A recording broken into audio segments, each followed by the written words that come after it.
Okay, Yeah. Houston Rockets last year, 22 wins. Over under this year, 31 and a half, same as the Hornets. So they need to win Yeah. 42 games. That would Oh, represent plus 20 wins. Now, the oh argument man. for the Hornets is they have undergone a franchise Rockets. overhaul. Oh, sorry. Rockets. The argument for the Rockets is that they have undergone a franchise overhaul, brought in new coach, Ime Udoka, successful NBA coach. He went very he did great things with the Celtics. Obviously was let go, kind of, whatever. Yeah. Um, Yeah. let me just redo that.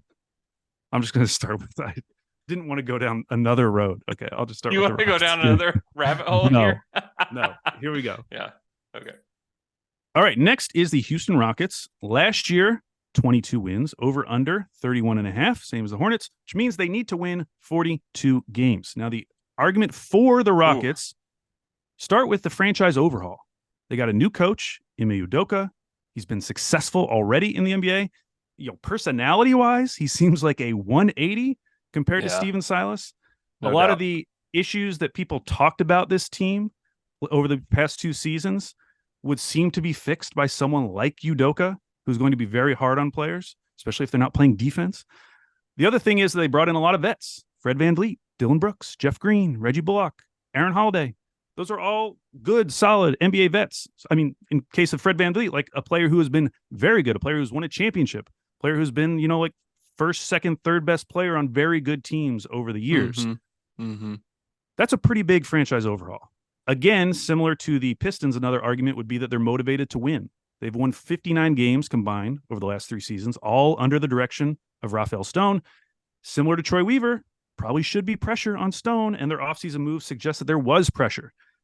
Another thing is that their pick is top four protected. So unless this season goes totally off the rails, it's unlikely they're going to be in a situation where they're just tanking to try to get in that bottom four. Even Mm-hmm. if they're hanging around like the 8 to 10 range, it's probably likely that they're going to be motivated to continue focusing on wins. They also have Brooklyn's unprotected first, so it's not like they're going to have zero first in this upcoming draft. Another argument for probably getting a breakout season from someone, right? I mean, they have so many young blue chip prospects, whether it's Jalen Yep. Green, Jabari Smith Jr., Alperen Şengün, maybe even Amen Thompson as the rookie. Like if you're Mm-hmm. picking Houston for a surprise team, you're kind of betting on at least one of those guys taking a significant leap. Because as good as we think Fred VanVleet is, as solid as Dylan Brooks has been over the years, it's going to be those young players. How much better do they get this year is going to determine what their final win-loss record is. Arguments against that over under is high. Yeah.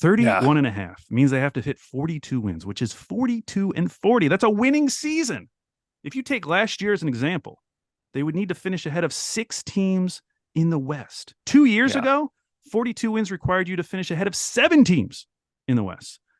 So let's say in this scenario, you're feeling good about the Rockets, but you start doing this exercise. You're like, okay, well, they'll finish ahead of Portland, San Antonio, and Utah in this scenario. You still need at least 3 more teams. It's just hard to look at a team that has been as bad as Houston has been and immediately project them to pass all of these teams in the West. Yeah. Even in the case of like the Thunder last year, like the team that they ended up passing was Dallas. That was kind of like a surprise. Maybe you could argue Portland as well because of what happened with Portland. Right. There's going to be teams that have injuries, that fall back, that end up tanking. But that is just asking a lot of this Houston team to not just get to 500. You're asking them to be a winning basketball team, 42 and 40. Yeah. And like I said, that's going to require a 20-game improvement, and not impossible, but that is a very big jump, as I mentioned with the Pistons. It's going to be really tough offensively because the guys that they're relying on to make shots for them have all been historically very inefficient. So we all know Fred VanVleet and Dylan Brooks are coming and they're going to take shots. Both shot around 40% from the field last year. Like that's not good enough. So did Jalen Green. So did Jabari Smith Jr. Like those are probably the 4 guys that are going to take the most shots for this team. And then Alperen Şengün is like your lone, like efficient shooter on the team because he just took a ton of shots around the basket. And he's going to be asked to take a lot of shots away from the basket this year. I just wonder if they can be efficient enough as an offensive team. It's asking for, like you said, a leap from somebody. particularly Jalen Green. He had an interview with Shams Charania saying that he feels an all-star leap is coming. Well, in order for them to even get there, that You kind of has need to it. happen. It has to happen. It can't be. I really just don't think that Van Vliet and Dylan Brooks are going to come in and lift this team there without a Jalen Green leap.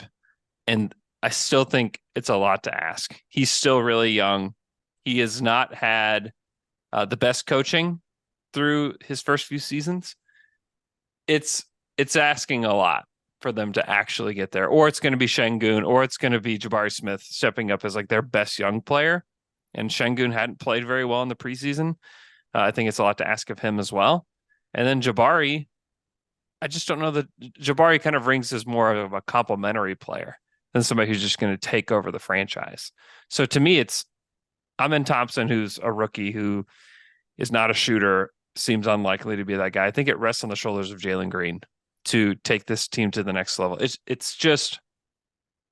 asking a lot. 42 is way too much. I mean, everybody talks about like the huge leap the Thunder made. The Thunder didn't win 42 games last year. They won 40. You know, to become the surprise team, the Rockets would have to be a better version of what the Thunder were last year. And they seem way too far away. They were not a Fred VanVleet and a Dylan Brooks away from being that team. They're just not. Probably not. Though we will see. So would that be pretty amazing if Andrew picked the Houston Rockets now? Maybe he's trying to throw you off the scent. Yeah, with Jabari, I mean, we saw kind of what the upside and ceiling could be during summer league, and so that was very exciting. We'll have to see how much of that translates to the regular season. But like you said, like there's other guys who are probably gonna have the ball in their hands a lot more than Jabari, though Jabari should get a lot of more better shots this season.